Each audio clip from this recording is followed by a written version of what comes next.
Welcome back to the Rare Book Views channel, where I'm hoping to tell you about my book adventures and my collecting and my great love of books. I really enjoy collecting things, particularly special editions of books that I loved as a kid, and then I enjoy classics and also just random things. And I'm also pretty frugal, so I enjoy going out on a book hunt and finding something special at a good price. And then I also fund my habit by sometimes finding things at a good price and then finding them a new home. And I've really enjoyed getting to share these adventures with people on the YouTube channel. So if you're interested in those things, go ahead and subscribe. There will be more book adventures for sure. Today I am going to a bookstore that is a warehouse. It is gigantic, and I have some spare time, so I'm going to go, but it's a little bit of a gamble because this time of year sometimes they're shopped out. The shelves might be a little thin, so we'll just have to see what we can find. Let's go take a look.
Okay, I think that I had nothing to worry about. There were definitely plenty of books. It was pretty busy. There were a lot of other people out looking for a good book too. So I had to kind of duck and dodge around some people, and I had a really good time. I found some things that I think are pretty cool. I found this early-ish vintage copy of a Jack London book. I enjoy stories about the Wild West or the Great West. Go West, young man. This is a publisher I'm not familiar with, the International Fiction Library, which is, I think, pretty clearly a reprinter. It's dated 1905, and the copyright page is really interesting. The original copyright says the Perry Mason Company, and then it says copyright 1905, the Macmillan Company, which is, to me, a normal publisher. So I think it was probably Macmillan, and then was reprinted.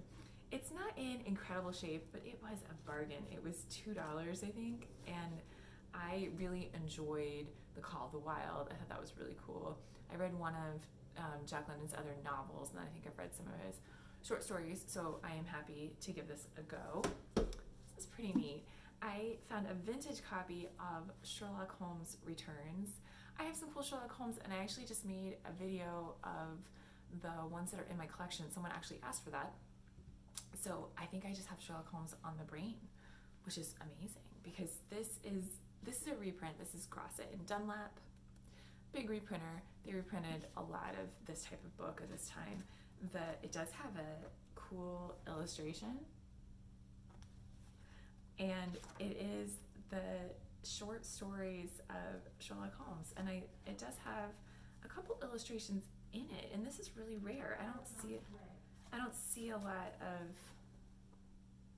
illustrated Sherlocks, so this is really good. They charged me $4, and I thought that was a great bargain.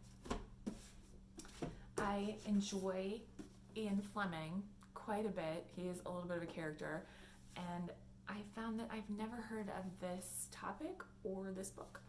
The Story of the British Intelligence Center in New York during World War II by H. Montgomery Hyde, with a foreword by Ian Flemming. And this book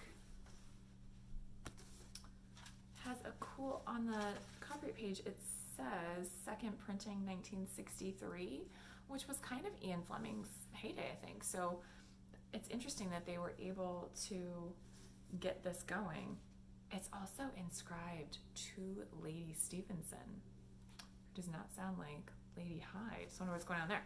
I'm excited to read this. It looks very interesting, and I'm quite taken that I've never heard of it, or that there was British intelligence in New York. So I think it'll be good, and I'm excited to read this one. And it was, I paid $3.25. I did check that this edition sells on eBay for about $20 or so, so it's also a bargain. And then this one, I don't see this very often. This is an interesting vintage copy of To Kill a Mockingbird. Okay, some points to figure out what edition it is. How old is it?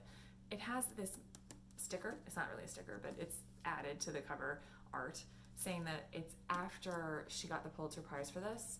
And then on the back, there's a barcode with the ISBN, the International Standardized Book Number. This came into practice in the 1970s, so I know this is a 70s book. It does have the original type of color illustration on the cover art, so it has the look. It looks like a vintage copy of To Kill a Mockingbird. I paid $5 for this. The copyright page just has 1960, but it does list the ISBN number here, which also, I can't remember when exactly that started being a thing, that we started putting it on the copyright page. So this is vintage, but not super vintage. I am going to list this on my eBay page because this doesn't quite fall into the categories that I collect. I'm not that attached to it, so I'm happy to find it a new home and pay for some of these other treasures, which I think is a great trade-off. And I'll put it back out to the universe.